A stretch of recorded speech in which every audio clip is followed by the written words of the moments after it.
Before iPhones and Androids ruled the world, there was one device that every CEO, politician, and celebrity couldn't live without: the BlackBerry. It was more than a phone. It was a symbol of power, of productivity, of being connected. And yet, in less than a decade, that same symbol vanished from the hands of millions. This is the story of how BlackBerry went from global dominance to complete extinction. Our story begins in Waterloo, Canada, in the mid-1980s. Two engineering students, Mike Lazaridis and Douglas Fragan, founded a small company called Research in Motion, or RIM. Their dream was to make wireless data transfer possible, long before the idea of mobile internet even existed. In the 1990s, the team focused on pagers and modems. Then came a breakthrough, a two-way pager that could send and receive email. In 1999, RIM introduced the BlackBerry 850, a small, clunky, monochrome device with a tiny keyboard. It didn't look like much, but it did something revolutionary. It let you read and reply to emails anywhere, instantly. At first, only corporations cared, but soon the habit spread. People were checking messages in meetings, at dinners, even in bed. The press called it the crackberry because users simply couldn't put it down. By 2003, RIM had launched its first true smartphone, the BlackBerry 6230. It combined email, phone, and internet access in one sleek device. In a world that was still carrying flip phones and PDAS, BlackBerry offered something magical: connection. Visuals. By the mid-2000s, BlackBerry was unstoppable. Its secure email system made it the favorite of governments, banks, and global corporations. If you worked in finance, politics, or tech, a BlackBerry wasn't optional, it was expected. Even U.S. President Barack Obama famously refused to give his up when he entered office. At its height, BlackBerry controlled over half of the U.S. smartphone market and had more than 80 million active users worldwide. The company's success came from its focus on security and reliability. BlackBerry Messenger, BBM, created one of the first private instant messaging communities. Long before WhatsApp or iMessage, people were sharing PINs to chat securely across continents. For many, the BlackBerry wasn't just a tool, it was a status symbol. That glossy black rectangle with a glowing red notification light meant you were someone important, always in touch, always ahead. But success can breed confidence, and confidence can cloud vision. In January 2007, Steve Jobs walked onto a stage in San Francisco holding a new device, the iPhone. It had no keyboard, no stylus, and no physical buttons. Just a touchscreen. The world laughed, including executives at RIM. To them, a phone without keys looked like a gimmick. They believed serious business people wanted real buttons and secure emails, not apps and music. But consumers had changed. They didn't just want to work on their phones. They wanted to live on them. While Apple and later Android embraced entertainment, photos, and the open app economy, BlackBerry doubled down on corporate customers. Internally, engineers were divided between innovation and tradition. Projects were delayed, updates felt outdated, and competitors were racing ahead. By 2010, BlackBerry's market share was collapsing. Its attempt to copy touchscreens came too late.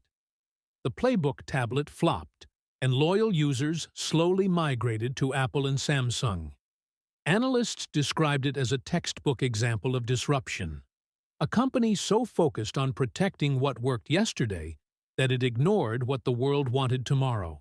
By 2016, BlackBerry stopped making its own phones entirely.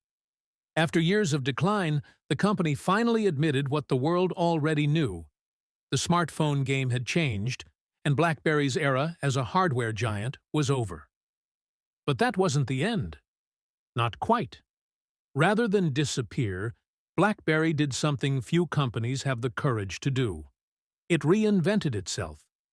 The brand licensed its name to third-party manufacturers, letting others build phones that carried the BlackBerry logo, even if they no longer came from Waterloo.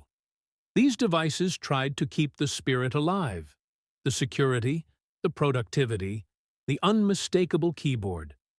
But they were echoes of what once was, reminders of a time when BlackBerry ruled the pocket of every professional. While the world moved on to iPhones and Androids, the company quietly pivoted behind the scenes. It shifted its focus from hardware to something deeper, something it had always excelled at: security. BlackBerry began pouring its energy into software, not flashy apps or social networks, but the invisible systems that protect them: cybersecurity, encryption, data protection. It started developing enterprise solutions for governments, banks, and corporations, the kinds of clients that couldn't afford to take risks. In boardrooms and defense departments, BlackBerry still meant trust. Then came another frontier: the car. As vehicles became more connected, more digital, and more autonomous, they also became more vulnerable.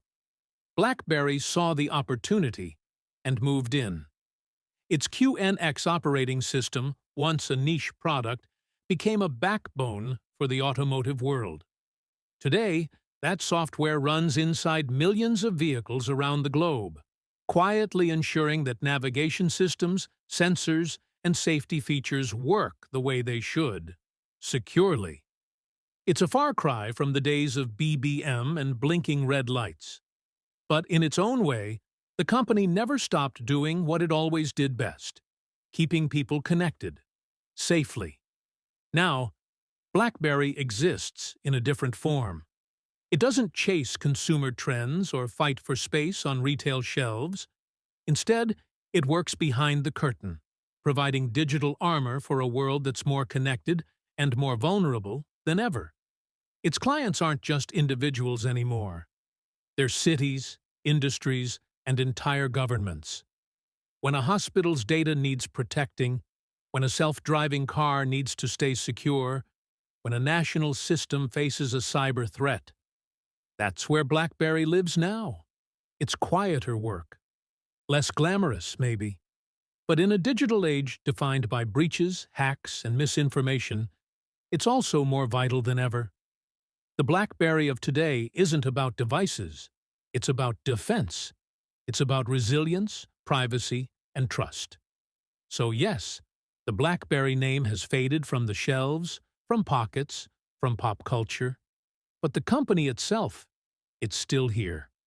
Not as the icon it once was, but as the guardian it was always meant to be. A reminder that innovation doesn't always mean invention. Sometimes it means transformation. Because while the world remembers BlackBerry as a phone, BlackBerry remembers itself as a promise to keep the connected world safe. The story of BlackBerry isn't just about technology. It's about timing, ego, and the relentless pace of change. Innovation built BlackBerry, but comfort destroyed it. In business and in life, success is never permanent. The moment you stop evolving, someone else is already building your replacement. BlackBerry's legacy lives on, not in the phones we once carried, but in the lesson it left behind: that even the most dominant players can fall and still rise again if they have the courage to change. Because innovation never ends. It only moves to those brave enough to chase it. If you enjoyed this video, please subscribe and share for more business documentaries.